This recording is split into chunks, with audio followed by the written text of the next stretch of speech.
Hi everyone and welcome to the Neil Haley Show. I am just so excited always. Now a weekly show. You can go to my website, totaltutor.net for more information. Twitter, Total Tutor, Neil S. Haley, Facebook, LinkedIn, Neil Haley, Instagram, Total Tutor, and Pinterest, Neil Haley. And the simulcast radio, television continues with 4 amazing guests the next 4 weeks. So you have to go to my website to check out more information or all the different social media. But I'm excited to welcome the program the CEO of the Urban League in Westchester County, Sorraya Sampson. Sorraya, thanks for calling and thanks for coming on the show.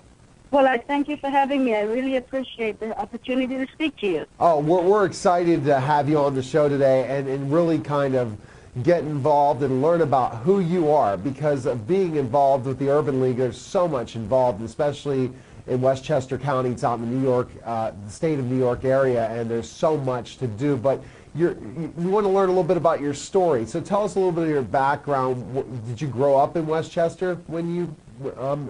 Yeah. I'm a transplant from the country of Trinidad and Tobago. I came to Westchester to White Plains at the age of 9, and I'm a product of the White Plains school system. So everything that you see is a public school girl. Very interesting. Did you see service as part of your life at an early age? Absolutely. I think I tried to get away from it because I was actually trying to do the corporate life, but it never worked out for me. From White Plains High School on, I started getting involved in social justice and in equity, and actually was involved in creating the first school-wide program around Black History Month. Okay. In the history of the school. So it started, I think, way too young for me to get away from it. It was always the calling. It was always where I was headed. And every time I thought I would do something else, it's where I ended up. So did your family background keep you motivated, interested in like learning about history and being involved and successful in school? Was that education important for you in your family background? Education was the most important thing. The most important thing in my family.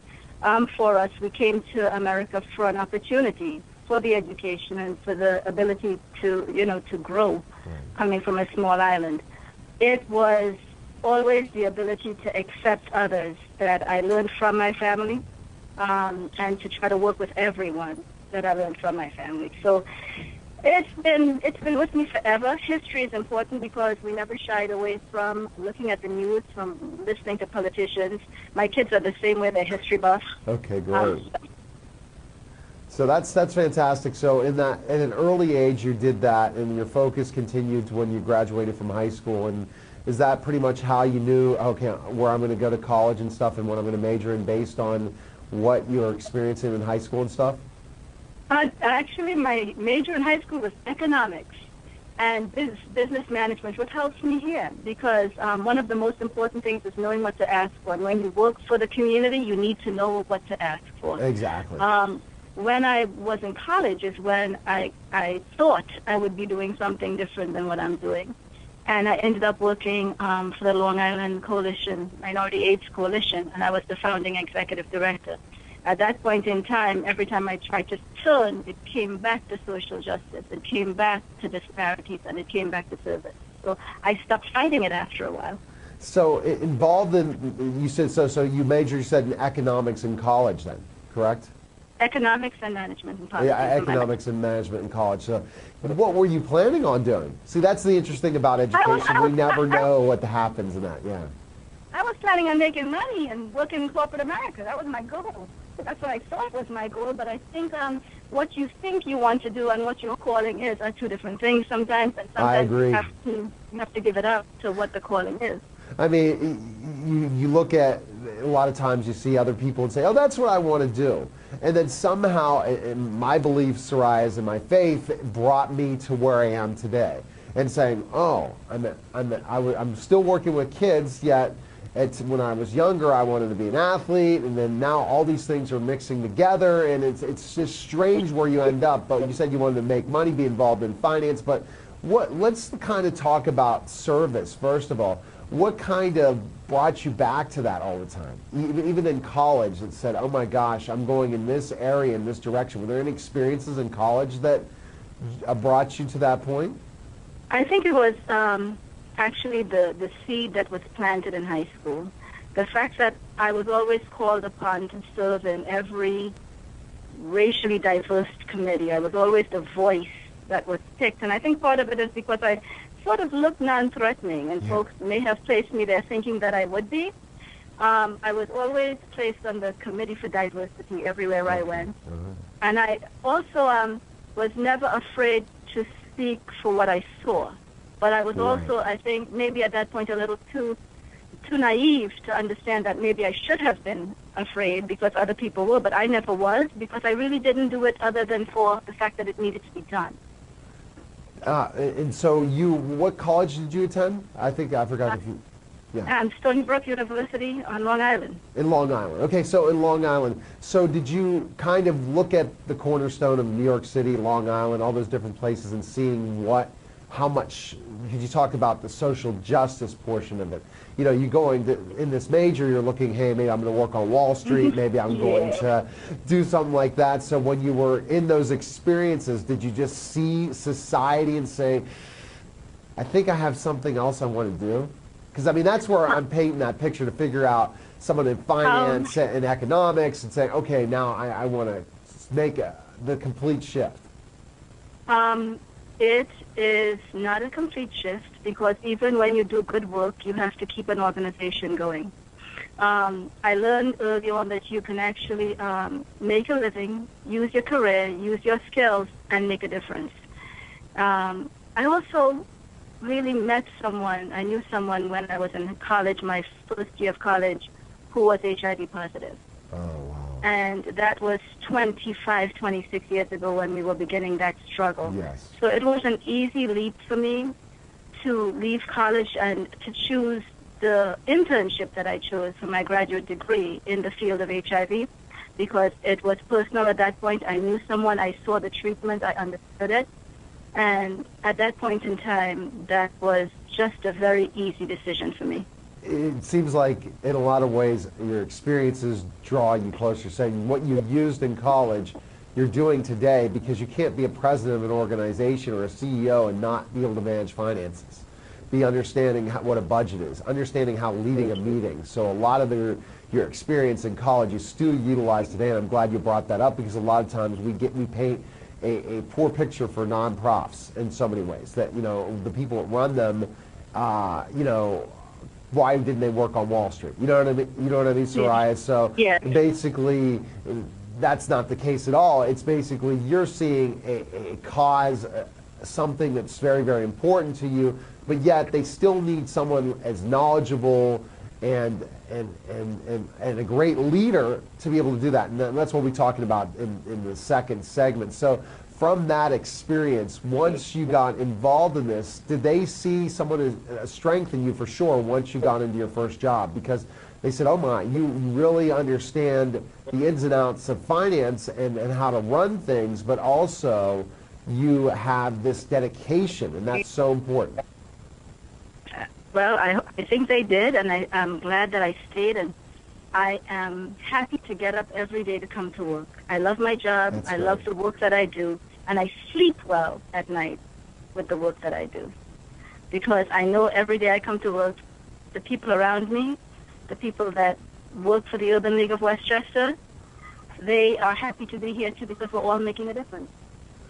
And that's the important thing for sure. In your experience working your first job, especially involving with an organization with HIV and AIDS, what do you think was your most powerful experience in that job that you learned so much from in a way, and to keep that passion going? The most powerful experience is the one that I take with me wherever I go, and that is the power of coalition. The power of working in coalition with other individuals, with other organizations to make a change, and to not really be stopped by the folks who may not always see clearly your mission. Right, exactly. I think one of the lessons I learned early on over there was you do whatever is necessary and make as few enemies as you have to along the way to get the job done. Making those few enemies is very important because of fundraising and different things. and managing so many people, what do you think that being able to have that ability? Because how many CEOs are there in this world, or that what skill set do you think you gained from, I guess, growing up, that you're able to lead so many people? Because that's such an important thing. We want to train leaders in our schools in a lot of ways, not just workers. We want to have the next innovators in so many aspects. I think I can think of a young man who I worked with on our latest event and our latest movement at Pace Law School. His name is Sean Sykes, and this kid is a law student over there, and he has a great future. And I see in him some things that I think is necessary. You know what it is you want to get done. There may be obstacles in your way, but you stand with the people who stand for your mission. Yes. And he worked with us all the way through. And if you stand for mission, there may be obstacles. Now, I didn't say make friends along the way. I said make as few enemies as necessary to get the work done. You keep your eye on mission all the way through, and you do what you need to do. And you work with the people the best way you can. Go ahead.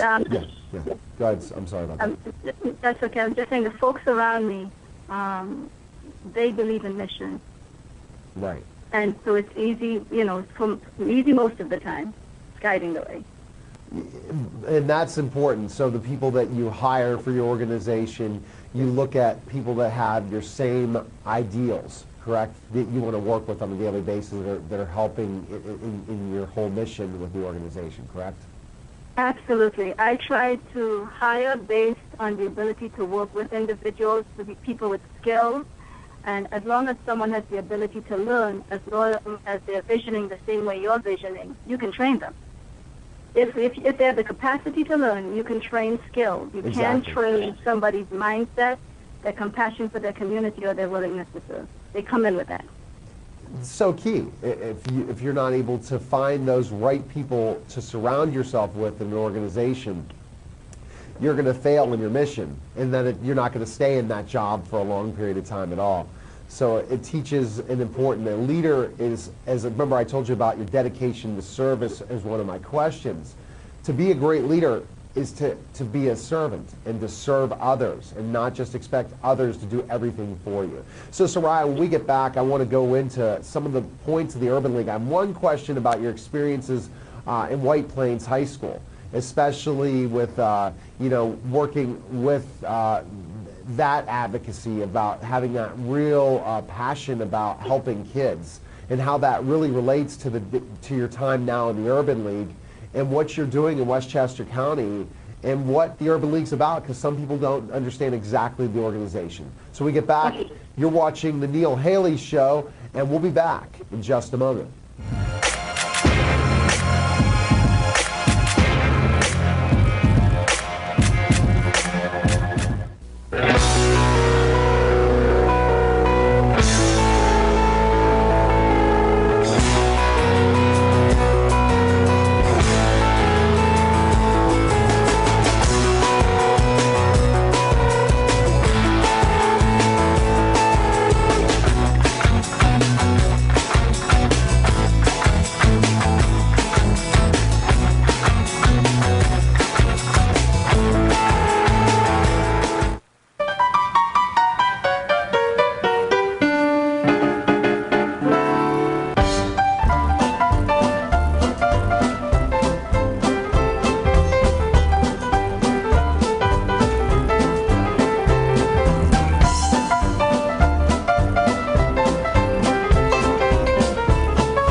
We're back to the Neil Haley Show, and I'm enjoying this conversation with Sorraya Sampson, CEO and president of the Urban League. And one thing she educated me on in the first segment is the fact that just because she's in a non-for-profit, she has to have a great financial background, understanding how to manage finances, understanding how to be such a great leader. And just because she's not in the profit sector does not mean that that she doesn't, she has the same skill set as somebody in the financial sector. So Sorraya, one of the things I was checking in your bio was about White Plains High School and your experiences working around that. Was that after college, or was that already when you were working with the organization with AIDS, or was that the next step in your ladder all the way up to right now the Urban League?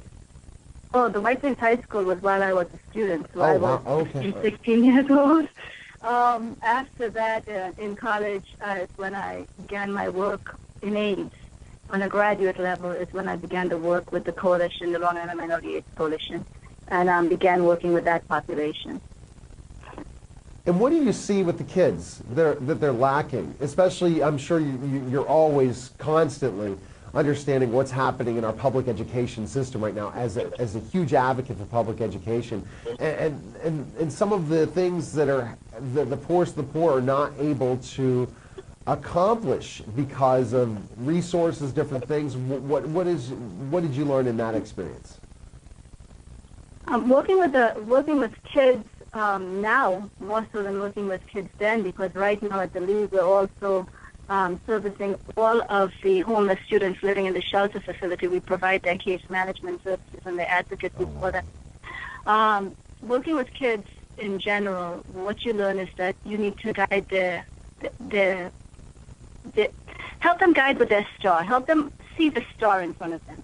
I have children of my own, and what I'm finding with this particular generation is that they are not quite as focused on economic success, career success, educational success as we were. They are focused on happiness, which I value very much. Yeah. But at some point in time, my children have to get off my payroll. and so what I would like them to do is focus on careers that will get them off of my payroll. Now, that's an interesting question, because we are seeing in society today, especially people that, Sorraya, you I'm sure had some struggles in your life to get to where you are today, and now your kids have a sense of entitlement in certain ways, and you have to work on saying, by the way, you're going to have to work your way through this too. And to just in your home in general, in your household, being able to explain that to them and give them that motivation, but then also look at the children in poor settings and give them the motivation also to look for careers. We work with all of the children in Westchester County who are homeless in the shelters, and what we do is let them know that the only way out of poverty is education and employment. Yes. Okay, you can do whatever you want, but as long as you're not employed, you will never be out of poverty. And education is the best way out. When other things absorb their world in terms of homelessness, in terms of poverty, we are the force, and our case managers here are the force that work with them to keep their eyes on the prize of educational success. We value that with them. We work through that with them. We provide any services they need. We get them to any services they need in order to achieve economic success, and academic success, which is not necessarily their priority at the time. But we know that it is important for their future, and so we work with them. So looking at education as such an important part of what you do at the Urban League, and then you have kids, especially when you're talking homeless, that are in their, I guess, have hit rock bottom in certain aspects. How does your organization help them in that process to mentor them to find that training and education so that they can get out of poverty? We actually work with all of the school districts in Westchester County. One of the things we see is that it's actually hard to navigate the system even if you're not homeless. So it's that much more of a problem when you are homeless. What we provide for them is the assistance for their parents and for the schools to talk together to make sure that if there's something missing, something that is needed, that it's provided, because not necessarily the families will on their own go for it, and the school may not offer it, even though it's available to them. So we make sure that link is there. We also make sure that the children are registered for school within 48 hours of being known to us in the shelter. Wow. They are on a bus if they need to be on a bus, and they are in a school. And it's something that we pride on. We have a 48-hour turnaround on that. As long as we know the kids in that shelter, we get them in a school. And it's one of those things because the more days you lose from school, you can't learn. If you're not in school, you cannot learn. No, you can't. So that's the first thing, is getting them into the school environment, and then from there, you definitely have to have some mentorship and some help keeping them attending school, getting their work done, especially in the shelter. What types of things are you able to do that way? We provide advocacy. We provide tutors through some linkages and partnerships that we have, particularly with Westchester Community College out here, that go into the shelter. Right. We work with them to make sure that happens as well. And any situation that comes up that we are aware of, we will sit in a meeting with the parents, with the school, with the service providers, with the psychologist if we have to, with whomever we have to make sure the need of the child is met. And all that stuff is needed for every child. We all know that. And some parents are available in that way. And then that's where we go, when you talked about all those services that you provide for the homeless. But thinking about that there are parents, but poverty, if they can't do those things, if they're not able to maneuver themselves through the rigmarole of an everyday school system and the red tape that's involved in it, those kids fall behind as well. And I'm sure the Urban League is also involved in helping poor families as well, correct? Not just the homeless. Yeah, we do. We actually have employment services for the Northern Westchester community who are on the roster of the Department of Social Services to help with employment. When something is known to us about the children of those families as well, we also link them and refer them to the services in the community that they need. So that's tremendous. What other things do you do at the Urban League? Kind of give us some more of your duties and also some of the projects coming up at the end of the interview for sure. Well, I'll tell you that yesterday was a big day for us here at the Urban League of Westchester. Yesterday we kicked off our Rebuilding Trust initiative, which is an initiative to build relationships between the community and police departments, Great. Trusting relationships.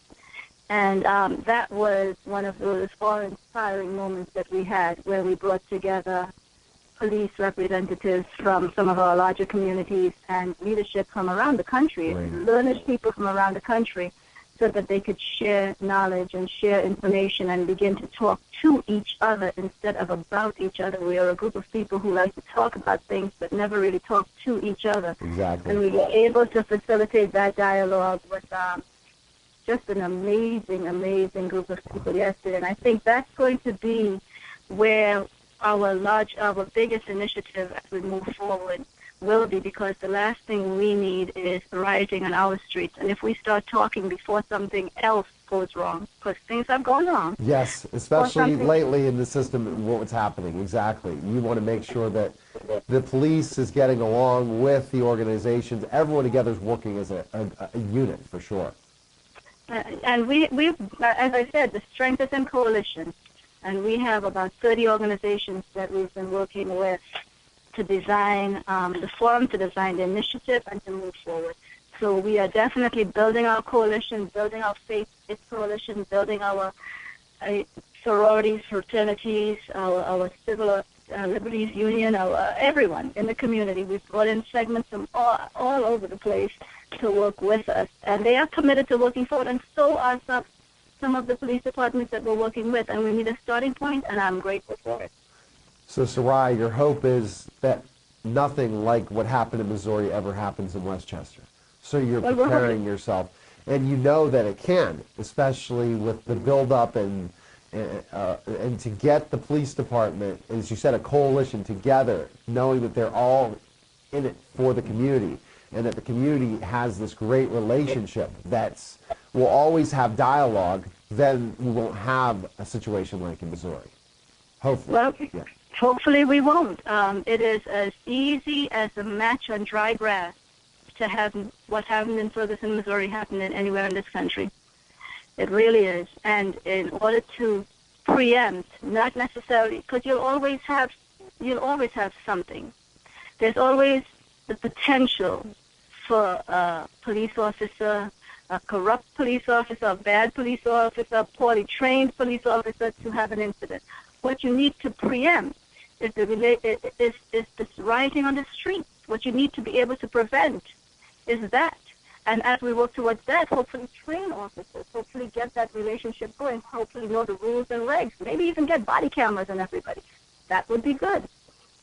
All that's so important so that we know that everyone's safe, not just, we have to protect our police department, but we also have to protect the community, because there's good police officers and bad police officers, like there's good teachers and bad teachers, just like there's good lawyers and bad doctors and good doctors. So we have to be able to protect society in general in so many ways. Tell me any major other projects are going on right now with the Urban League that you would like to discuss.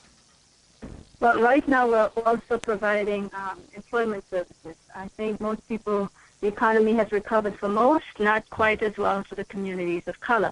Right. And we are providing training and employment services for our at-need and at-risk communities in Westchester. That is our largest program that we do. We have partnerships with employers in the region. We have partnerships with our Department of Social Services, which is a big partner for us, and with our Workforce Development Board. And through all of those partnerships, we are able to help train, and also to help folks get jobs and get out of poverty. And that is our largest service provision that we do in the community. We also actually run, because it's very close to my heart and I can't get away from it, we run the only syringe exchange program in Westchester County right now. So a lot of big things happening. With about a minute to go, Sorraya, talking to young people today, especially when you're talking about how you're mentoring one of your employees and stuff, to aspire to help organizations like yourself, what can you tell young people today that they can see that maybe this is something they'd love to do someday, is CEO for someone like the Urban League or an organization that does such great things in the community? What would you say? What advice would you offer? This is the best place to work. The Urban League movement is historic, with over 100-year history. When you get paid to do something to make a difference, it is an amazing thing. This is the best work you can possibly have. It is important to give back. What happens to others can happen to you. It is by the grace of God that you are not in the position of some of the people that we serve. And I would say, don't live in that smartphone and on the internet. Come out and live in the community. Yes. And come out and meet the people, because I brought my son out yesterday to my farm. Come out and meet the people that we are going to serve, live, and work with. Well, fantastic. What's the best place we can find information on you, Sorraya? Your Urban League website and anything else to follow you? Well, to follow me, I actually am not on Twitter that well, but at this point in time, the NUL site would be the best site, because NUL.org, because my website's down. Well, awesome. Good talking to you. Best of luck, and let me know when you have some education initiatives. Love to have you back on the show, okay? Thank you, Neil. Take care. I take care. What a great show, the Neil Haley Show. Things that Sorraya is able to do is amazing. Her knowledge is tremendous, and she's helping such a great organization. And we have to look at our lives shouldn't be all about money. It should be about service and helping the community so that we can continue to survive in so many ways. So have a great week. We'll talk next week on the Neil Haley Show. My website, again, totaltutor.net. Take care, everyone.